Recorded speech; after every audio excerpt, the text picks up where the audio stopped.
नमस्कार, एटी समाचार से मैं तहजीब लियाकत। बलिया पटरी दुकानदारी पर बिना जगह आवंटित किए जिला प्रशासन की बुलडोजर की कार्रवाई से नाराज दुकानदारों का चौथे दिन भी धरना जारी है। वहीं आज जिलाधिकारियों के सद्बुद्धि के लिए बुद्धि शुद्धि यज्ञ का हवन पूजन किया गया है और कहा कि मोदी जी की बनारस से बड़ा बलिया संसदीय क्षेत्र नहीं है। जिस तरह बनारस में ओवरब्रिज के नीचे दुकानदारों को दुकानें आवंटित की गई है, उसी तरह यहाँ भी दुकानों को आवंटित की जाए। पीड़ित के जिला प्रशासन पर गंभीर आरोप लगाते हुए कहा कि यह सरकार विरोधी अधिकारी गरीबों को मारना चाहते हैं। अगर मैं मर गया तो मेरी लाश को डीएम आवास के सामने दफन कर दिया जाए, जिससे डीएम साहब की आत्मा को शांति मिल जाएगी। यूपी में बलिया के इन दिनों लगातार रही रेवड़ी पटरी की दुकानों पर ताबड़तोड़ बुलडोजर की कार्रवाई से पूरे जनपद के दुकानदारों में दहशत का माहौल पैदा हो गया है।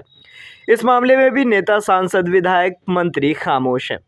एक तरफ इस देश के प्रधानमंत्री नरेंद्र मोदी रेवड़ी पटरी वालों को स्वनिधि योजना के अंतर्गत 80-80 हज़ार रुपये लोन देकर आत्मनिर्भर बना रहे हैं, तो दूसरी तरफ जिला प्रशासन ने उन्हीं लाभार्थियों को बिना कहीं शिफ्ट किए उनकी दुकानों पर बुलडोजर तोड़फोड़ कर सामान जब्त कर रही है। इस दौरान कुछ दुकानदारों ने बुलडोजर बंद करने की मांग को लेकर जिला प्रशासन के विरोध में पटरी दुकानदारों ने अनिश्चितकालीन धरना पर बैठ गए हैं। धरने के चौथे दिन दुकानदारों ने जिला प्रशासन के बुद्धि शुद्धि के लिए हवन यज्ञ कर पुनः स्थापित करने की मांग की है।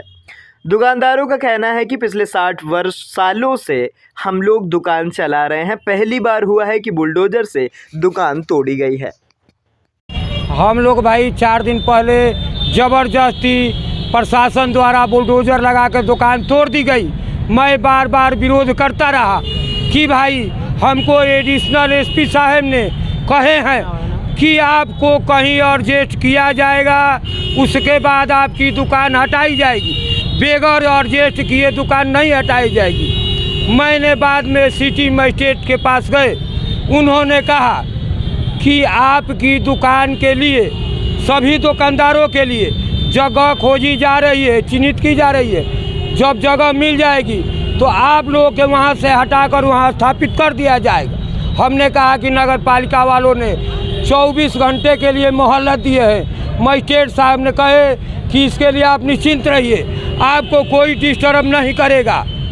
लेकिन डीएम साहब ने दूसरे मजिस्ट्रेट साहब को भेज करके, और हमारे पास बच्चों यहीं पढ़ते थे रह करके, उनकी कापी किताबें और हमारी दवा जो है बनारस से चल रही थी।